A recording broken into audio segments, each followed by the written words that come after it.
Pernah nggak sih kamu ngebayangin sebuah sistem ekonomi yang tujuan utamanya tuh bukan cuma profit melulu? Sebuah sistem yang dibangun di atas nilai keadilan dan kesejahteraan buat semua. Nah, hari ini kita bakal kupas tuntas dasar-dasar ekonomi Islam, sebuah pendekatan yang bisa jadi ngubah cara kita mandang uang dan tujuannya. Coba deh, lihat lentera ini.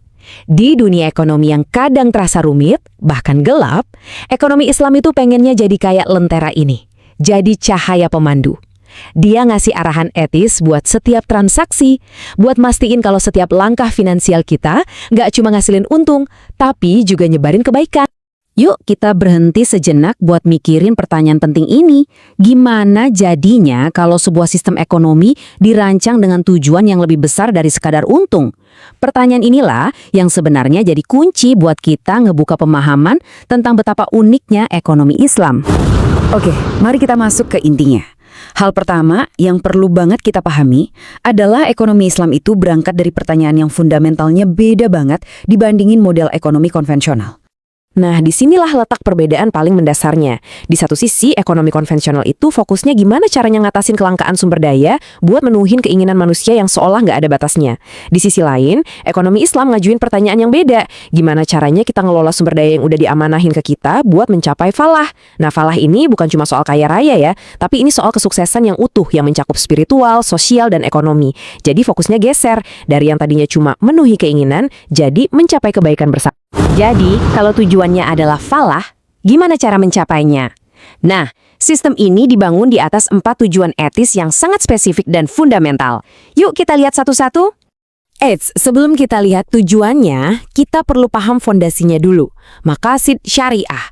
Gampangnya, anggap aja ini sebagai konstitusi etis dari sistem ini. Ini adalah tujuan-tujuan besar di balik semua aturan yang semuanya itu muaranya cuma satu.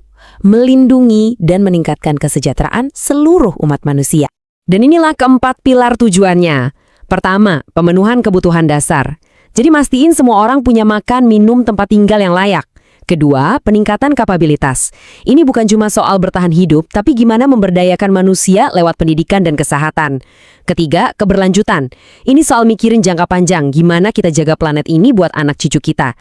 Dan keempat, nah ini yang paling unik, yaitu dimensi spiritualitas. Menumbuhkan etika dan integritas di setiap kegiatan ekonomi. Keempat pilar inilah yang bareng-bareng ngebangun visi tentang masyarakat yang benar-benar sejahtera. Pertanyaannya sekarang, gimana cara mencapai semua tujuan mulia itu? Nah, ekonomi Islam menetapkan beberapa aturan main yang jelas, atau lebih tepatnya 3 larangan utama, yang fungsinya itu kayak pagar buat ngejaga sistemnya biar tetap adil dan beretika. Larangan pertama, dan mungkin ini yang paling sering kita dengar, adalah riba. Gampangnya gini, riba itu adalah keuntungan yang udah dipatok di awal dari sebuah pinjaman. Nggak peduli pinjaman itu nantinya untung atau rugi. Ya inilah yang biasa kita kenal sebagai bunga. Jadi, kenapa sih riba dilarang? Poinnya krusial banget. Tujuannya adalah untuk mencegah pihak yang kuat mengeksploitasi yang lemah. Dan yang paling penting, untuk mendorong agar uang itu berputar di sektor real, buat bangun usaha, ciptain lapangan kerja, bukan cuma sekedar biakin uang tanpa ada nilai tambah yang nyata. Larangan kedua, itu namanya gharar. Intinya, ini larangan terhadap ketidakpastian yang berlebihan dalam sebuah transaksi. Ini kejadian kalau salah satu pihak nggak tahu persis apa yang mereka beli atau jual karena informasinya sengaja disembunyiin atau emang nggak jelas dari awal. Nah, biar gampang, bayangin aja kayak gini. Transaksi yang ada gorarnya itu kayak jual beli isi kotak yang dikunci. Pembelinya kan nggak tahu persis isinya apa. Larangan ini ada buat mastiin adanya transparansi total, biar semua pihak terlindungi dari penipuan atau kesalahpahaman yang bisa merugikan. Dan yang ketiga adalah maisir.